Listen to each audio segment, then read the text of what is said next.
Audio Jungle.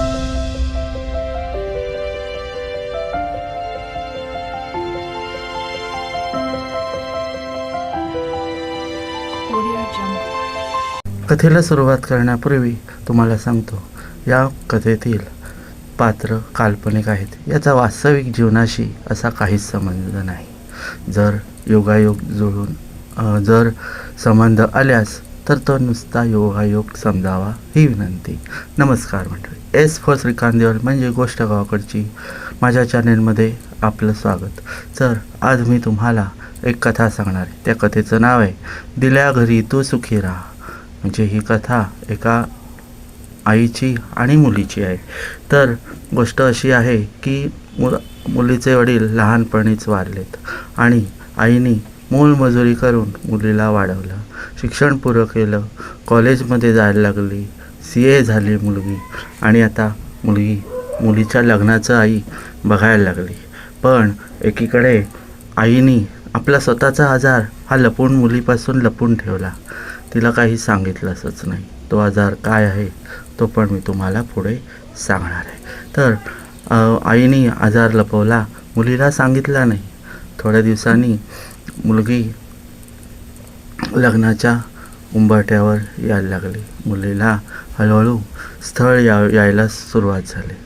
आई ती स्थळ मुलीला सांगायची, बा असं असं तुला एक स्थळ आलेलं आहे, जरा कॉलेजमधून लवकर ये, तयारी कर, आपण बघण्याचा कार्यक्रम करूया.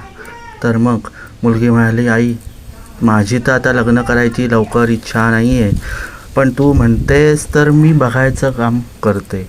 जर मला आवडलं तर मी करेन लग्न, माझ्या पसंतीचं असेल, मला जुळण्यासारखं असेल तर मी ते लग्न करीन, जरूर करीन आणि तुझी इच्छा मी पुरी करेन.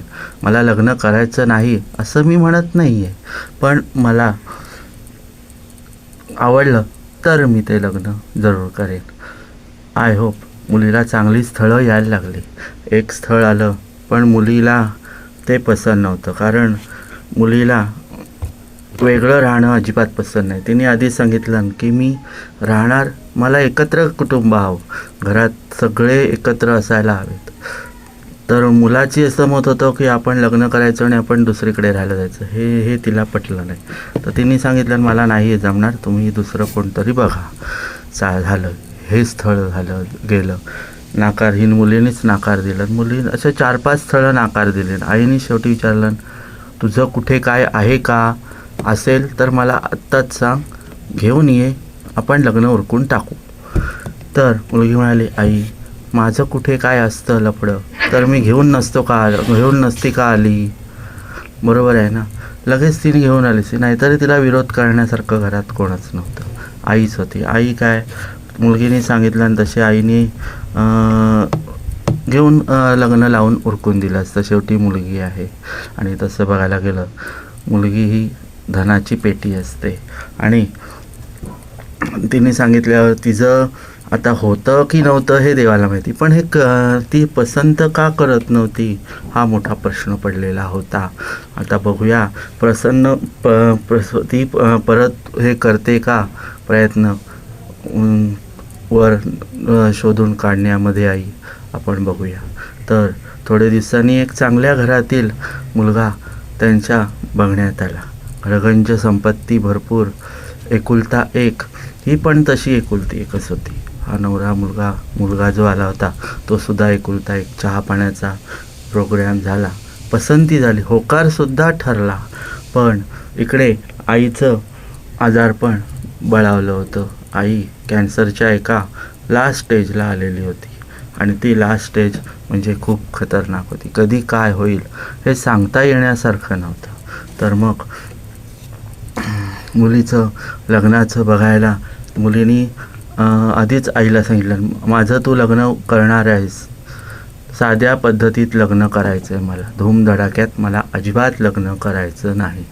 तोच पैसा तुला आणि मला आपल्याला राहील असंच मला बघायचं आहे. माझं लग्न कोर्टात लावून दे, मला चालेल, मला काही फिकीर पडत नाही. मी उलट आनंदाने हे करीन, तयारीत करेन. कोर्टामधून माझं लग्न करून द्यायचं. तर आई म्हणाली ठीक आहे चालेल, आपण कोर्टातूनच तुझं लग्न करू. आधी त्यांची पसंती त्यांचं कसं काय आहे नवऱ्या मुलाकडून ते आपण पाहू. मग तसं त्यांनी एक दिवस नवऱ्या मुलाला बोलवलं, आईवडिलांना त्याच्या बोलवलं आणि त्यांना विचारलं की माझ्या मुलीचा असा प्रश्न आहे. मुलगी तर पसंतीला आहे तुमच्या, नवरा मुलगा पण आम्हाला पसंतीला आहे, पण मुलीची एक इच्छा आहे तर ती मला तुम्हाला आज सांगायची. तर ते नवऱ्या मुलांनी आणि त्याच्या आईवडिलांनी विचारलं की काय तुमचं मत आहे, काय आहे तुमचं ते मला सांगा. तर ते तिने सांगितलं आईनी मुलीच्या की माझ्या मुलीला कोर्टामध्ये लग्न करायचं आहे, धूमधडाक्यात अजिबात लग्न करायचं नाही. कारण हल्लीच्या काळामध्ये लग्नाला किती खर्च येतो तो आपल्याला माहितीच आहे. आवाच्या सव्वा खर्च येतो. काहीकांना तर कर्ज काढून लग्न करावं लागतं आणि मग ते फेडताना नाके नऊ येतं. तर आता माझ्या या बोलण्याचा राग आला असेल तर सॉरी, नमस्कार. तर कर्ज काढावं लागतं. तर नवऱ्या मुलाला ते योग्य वाटलं. म्हणाले चालेल ठीक आहे, आपण कोर्टातच लग्न करू, पण आपल्याला 4-8 दिवस आधी कळवावं लागेल त्यांना. तसे म्हणाले चालेल, तारीख ठरवूया आणि मग त्याप्रमाणे आपण ठरवू काय करायचं ते. तारीख काढली. इकडे आईला त्रास व्हायला सुरुवात झाली, पण आईनी अजिबात सांगितलं नाही. एकदा असंच आई देवळामध्ये मुलीला घेऊन गेली. वार होता मंगळवार. गणपतीच्या देवळात गेली आणि मुली म्हणाली आई चल आपण देवळात जाऊन येऊया, मंगळवार आहे देवळात जाऊया आपण. आई म्हणाली चालेल ठीक आहे चल जाऊया आपण. गेली, पूजेचं साहित्य घेतलं. गुरुजींना तिथे त्यांनी सांगून माझ्या मुलीचं लग्न ठरलं आहे, संसार सुखात होऊ दे असं देवाकडे मागणं मागा. तर गुरुजींनी असंच देवाला सांगितलं, गाराणं घातलं, पूजा झाली तिथे, गाराणं घालून झालं, नैवेद्य दाखवला आणि आई बराच वेळ देवाजवळ प्रार्थना करत होती, नमस्कार करत होती. मुलगी आपली नमस्कार करून तिथेच उभी होती. आई का अजून हे करत नाही आहे, येत नाही आहे बाहेर, म्हणून ती परत गेली आणि तरीसुद्धा ती पाया पडून होती. तर आईला तिने हलवलं आणि विचारलं काय गं आई, इतका वेळ तू देवाजवळ काय मागतेस?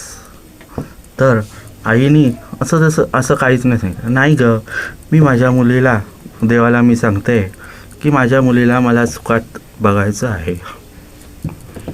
तर असं आहे का? तर ठीक आहे गोष्ट, आता काय मी सुखातच राहणार ना, आता काय चांगला नवरा भेटला आहे ना, माझ्या पसंतीचा नवरा आहे, मला आवडला आहे, मी त्याच्याशी लग्न करणार आहे, त्याला पण मी आवडलं आहे. तुला जावई आवडला आहे ना? तसे म्हणाले हो, मला पण जावई आवडला आहे. मग ठीक गोष्ट आहे, चांगली गोष्ट आहे, चल. पण देवाजवळ काय मागितलंस? तसे म्हणाले नाही गं, तेच मागितलं मी की मला माझ्या पोरीला सुखात नंतर मला बघायचं झालं. तसे म्हणाले पण तू देवाजवळ मागतेस, पण तुझ्या डोळ्यात तर अश्रू दिसतात, हे अश्रू कुठले, चांगले का वाईट? तसे म्हणाले अगं चांगले अश्रू आहेत ते, वाईट कसे असणार? स्वतःची आई आपल्या मुलीचं चांगलंच बघणार ना, वाईट थोडंच बघणार आहे, वाईट थोडंच बघणार आहे. तर तिने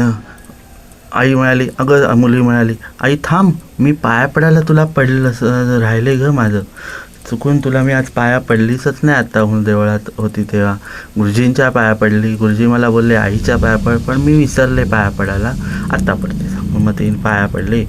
तर आईच्या तोंडून चुकून आशीर्वाद असा आला की माझं सर्व आयुष्य तुला लागू दे. पण हे मुलीला पटकन काही कळलं नाही, माझं सर्व आयुष्य तुला लागू दे, काय हे आई असं का बोलली? आपण आशीर्वाद देताना आपण असंच म्हणतो ना, सुखात राहा, आनंदात राहा, असंच आपण आशीर्वाद देतो. पण माझं सर्व आयुष्य तुला लागू दे हे का असं आई म्हणाली. तिला म्हणजे तिच्या डोक्याला संभ्रम पडला, असं का म्हणते? रस्त्याने चालत येताना हळूहळू ती डोक्यात तिच्या तोच विचार, घरी आली तरी तिचा तोच विचार, काम करता करता तोच विचार. शेवटी तिने आईला विचारलं आई बस इथे जरा, मला तुला काहीतरी विचारायचं आहे. तसे म्हणाले काय विचारायचं आहे? तसे म्हणाले तू आता देवळामध्ये का असं मला का आशीर्वाद दिलास की माझं सर्व आयुष्य तुला लागू दे. काहीतरी मला गडबड वाटते. काय गडबड आहे ती मला सांग. कारण आजार जो होता तो ती मुलीपासून तिने लपवलेला होता. कारण एकुलती एक मुलगी होती. तिला दुःखात कधीच तिला पाहायचं नव्हतं आणि तिच्या डोळ्यामध्ये अश्रू आईला कधीच बघायचे नव्हते. म्हणाले, अगं असंच आता तू सासरी जाणार ना, मग प्रत्येक आईचं स्वप्न तेच असतं ना की माझी मुलगी दिल्या घरी सुखी राहू दे, माझं पण आयुष्य तुला लागू दे असंच. तर असं आहे का? असं आई मुलगी म्हणाली, असं आहे का? बरं ठीक, हेच आहे ना, का दुसरं काही आहे? म्हणाले, नाही ग दुसरं. हां बरं, तुम्हाला फिरायला जायचं आहे ना, तर तुम्ही जाऊन या. कपड्याची काय काय खरेदी करायची आहे लग्नाची, तर ती पण तुम्ही करून या. काय करायचं आहे, कसं, कोण कोण बोलवणार आहात, किती जण, ह्याला करायचं आहे कोर्टात, म्हणजे मोजकीच माणसं हवीत, पण मोजकी कोण माणसं न्यायचेत ते पण ठरवायला हवं ना. तर ते पण तुम्ही ठरवा. त्यांच्याकडची किती माणसं येणार आहेत आणि आपल्याकडचे किती घ्यायचे ते पण ठरव. जाऊन हे त्यांना विचारून ये कसं काय करायचं, जाणारच आहेस तर. तशी म्हणाली, चालेल. आई हिरमुसल्यासारखी झाली. मुलगी तयार होऊन बाहेर पडली. तर आई मनात धसमुसळेपणा तिच्या चालू झाला. पोटात अन्न काही जाता येत नव्हतं, कारण ही लास्ट स्टेज होती. पण तिला जो आजार होता तो दिसण्यासारखा नव्हता, पण तो आतून होता. तर आयुष्य किती मोलाचं आहे हे आता आईला कळून येत होतं. आपण काबाड कष्ट केले आणि आता आपल्या मुलीचं पुढचं आयुष्य चांगलं जातं आहे हे आपल्याला तर बघता येणार नाही आहे. देवाला मी तेच सांगते की मला अजून जगू दे, अजून जगू दे. दिवसभर तिच्या डोक्यामध्ये हाच विचार होता. तर लग्नाची तारीख जवळ आली. हळूहळू सगळी पाहुणी मंडळी मोजकीच होती, पण जवळजवळची यायला लागली. कारण थोडक्यासा साखरपुड्याचा कार्यक्रम घरातच त्यांनी उरकला. दुसऱ्या दिवशी लग्न करायचं होतं. हळद आणि लग्न एकदमच करायचं होतं. तर मुलगी आज आपली घरी जाणार. तिला दुःख सहन होत नव्हतं. एकीकडे अश्रूच आनंद सुद्धा होत होता की माझी मुलगी आज नांदायला जाते, ती सुखात राहू दे. तर मंडळी, सासरी जाणं हे पुढचं आयुष्य हे घेण्यासारखं आहे. मुलगी लग्न झालं कोर्टामध्ये आणि आईच्या पाया पडायला आली. जावई बापू आणि लेक मी पाया पडत असताना आईने पुन्हा तोच आशीर्वाद तिला दिला. म्हणाली, बघ आता परत तुम्हाला हाच आशीर्वाद दिलास, आता ह्याचं मला उत्तर तुला द्यावंच लागेल. हाच तू आशीर्वाद मला परत का दिलास? अगं वेडी, मी तुला आशीर्वाद तोच देणार ना.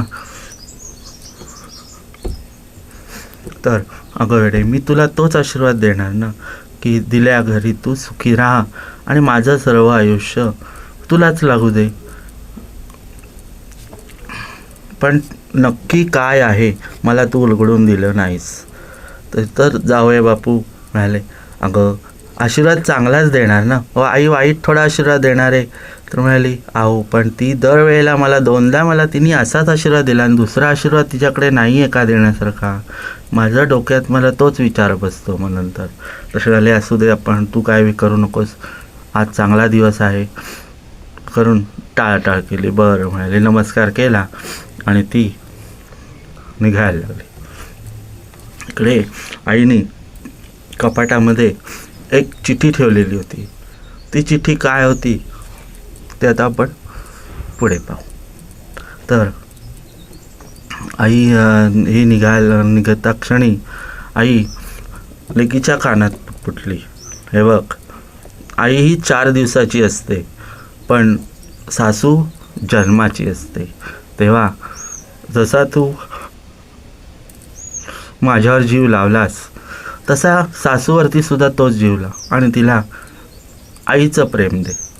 ती आजपासून तुझी आई आहे. तशी म्हणाली, तूच माझी आई आहेस, माझी दुसरी आई कोण नाही. अगं पण तू तर दुसऱ्या घरी नांदायला जाणार ना, म्हणून मी तुला सांगते. मी तर आहेच ग तुझी आई, पण आता सासूबाई पण तुझ्या आईच आहेत ना, आणि त्यांना सासूबाई म्हणायचं नाही, आई हाक मारायची. त्यांना आवडत असेल तर आधी विचार, काय हाक मारू. हां, आई आवडत असेल तर आई हाक मार, सासू आवडत असेल तर सासू हाक मार. पण मी काय आत्ता बोलले ते डोक्यात ठेवायचं. आई ही 4 दिवसाची असते, सासू ही जन्माची असते. हां, तर झालं. मुलीची पाठवणी केली. आई पडत्या पावलांनी घरात जात होती. पाहुणे रावणे आपापल्या घरी निघून गेले. एकटीच राहिली आई. ती रात्र तिला नकोशी झाली. कधी एकदा दिवस उजाडतोय असं झालं. एकदाचा तो दिवस उजाडला. नवरी मुलगी हळद उतरवण्यासाठी दोघंजणं घरी आले. हळद उतरवून झाली, जेवणं झाली, आणि ती परत सासरी गेली. इकडे आई आजारी झाली खूप, आणि तिला शेजारच्यांनी हॉस्पिटलमध्ये नेली. नेतानाच वाटेतच ती मरण पावली. पण आता मुलीला सांगणार कसं की आई तुझे असं असं झालं आहे, वारली. तर देवाघरी गेली तर आजूबाजूच्यांनी सांगितलं की आई तुझी खूप सिरियस आहे हॉस्पिटलमध्ये, तर तू असशील तशी ये निघून. झालं ना, म्हणजे तिचे मिस्टर म्हणजे पती आणि ती दोघंजणं हॉस्पिटलमध्ये आली. त्यांच्या डोक्यामध्ये हाच विचार की काल तर आई हसत खेळत होती आणि आज तिला अचानक काय झालं. ती बघायला गेली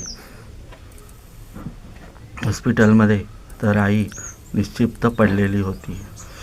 श्वास काही घेत नव्हती. डॉक्टरांना त्यांनी विचारलं की एकाएकी हिला असं काय झालं. तशी म्हणाले, तुम्हाला आम्ही भेटतो, या बाजूला, असं सांगितलं. म्हणून ते बाजूला गेले. आणि मग हे तुमचे मिस्टर का तर ती मुलगी म्हणाली, हो हे माझे मिस्टर. तसे म्हणाले, तुम्ही नका येऊ, त्यांनाच मी घेऊन जातो.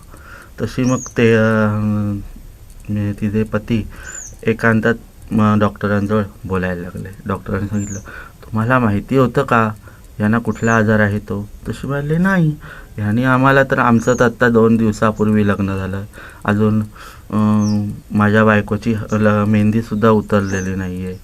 तशी म्हणाले, असं आहे का, मग आईनी सांगितलं नाही का मुलीला असं असं तिला आजार आहे तो. सांगितलं असतं तर ती बोलली असती मला असं असं आहे ते, पण माझ्या मताने आणि तिच्या बोलण्यावरून मला वाटत नाही तिला सांगितलेलं असेल. तशी म्हणाले, काय झालं होतं डॉक्टर नक्की. तशी म्हणाले, त्यांना कॅन्सर झालेला. तशी म्हणाले, अरे बापरे. पती ते मुलीचे यजमान म्हणाले, अरे बापरे, पण मग बरा होण्यापैकी होता का कसं. म्हणाले, नाही, ही लास्ट स्टेज होती असं सांगितलं. तसे म्हणाले, अचानक जाण्याचं कारण हेच आहे, तर तुम्ही आता त्यांना कसं समजावून सांगायचं ते आता तुम्ही बघा आणि पुढच्या तयारीला लागा, मी तुम्हाला लगेच देतो. तशी सगळी प्रोसिजर झाली आणि तिच्या आईला त्यांनी ताब्यात दिलं आणि ते लोक घरी गेले. घरी गेल्यावरती सगळं झालं आणि मग मुलगी आता म्हणाली, मी आता 10-12 दिवस इथेच राहणार आहे. तर तसं मिळाल्यानंतर जावयानंतर तिथे पती म्हणाले की मी सुद्धा थांबणार आहे इथे, अग्नी मी दिला आहे ना, मी सुद्धा इथेच थांबणार आहे असं. तशी म्हणाले, ठीक आहे, तुझी मर्जी, तू राहू शकतोस असं तिने सांगितलं. तशी मग तसं घरी सांग असं असं आणि मग आपण हे करू. झालं. नंतर मग त्यांनी घरी कळवलं मुलाच्या, आणि ती आणि तो असे राहू लागले. एकदा असंच कपाट साफ करता करता त्यांना एक चिठ्ठी मिळाली.